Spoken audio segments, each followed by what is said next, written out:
શાળા પ્રવેશોત્સવ અને કન્યા કેળવણીનો કાર્યક્રમ આપણા દેશના વડાપ્રધાન નરેન્દ્રભાઈ મોદી સાહેબ જ્યારે ગુજરાતની અંદર મુખ્યમંત્રી હતા ત્યારથી આ શાળા પ્રવેશોત્સવ અને કન્યા કેળવણી પ્રોગ્રામોની શરૂઆત કરી હતી અને બધાને ઘરે જઈ અને અભ્યાસ માટે એ શાળામાં આવે અને એનું એડમિશન થાય એના માટેના એમના પ્રયત્નો હતા જે તે વખતે.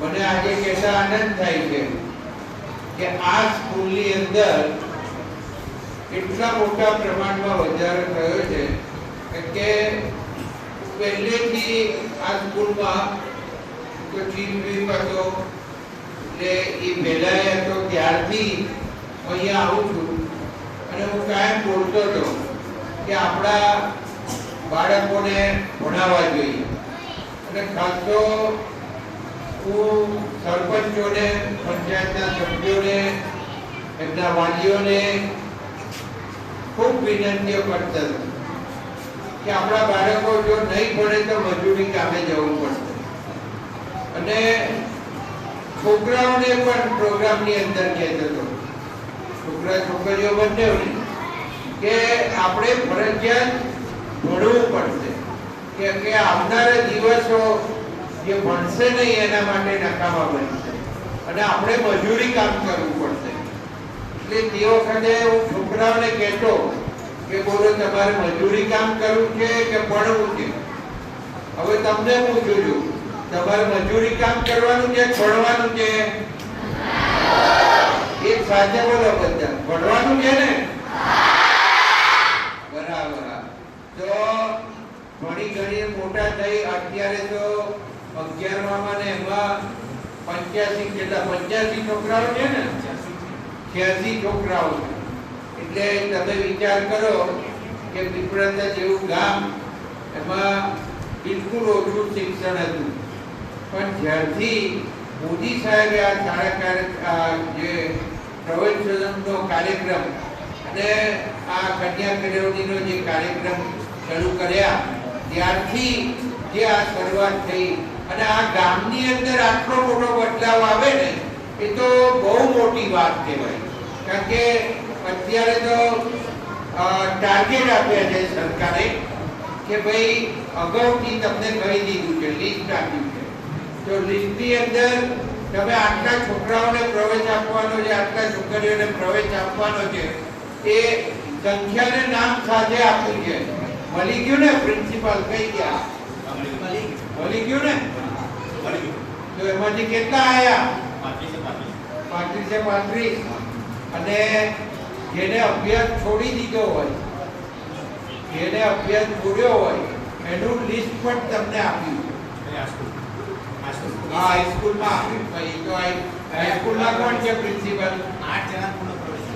કેટલા લાવવાના હતા? 8 ભાઈ સરપંચ અને તાલુકા પંચાયતના સભ્યો અને સૌ પંચાયતના સભ્યો લાલા તમે બધા મહેનત કરી બાકી જે 8 રહ્યા છે એને ભણવા લઈ જાઓ. કેટલા દિવસમાં થશે બોલો?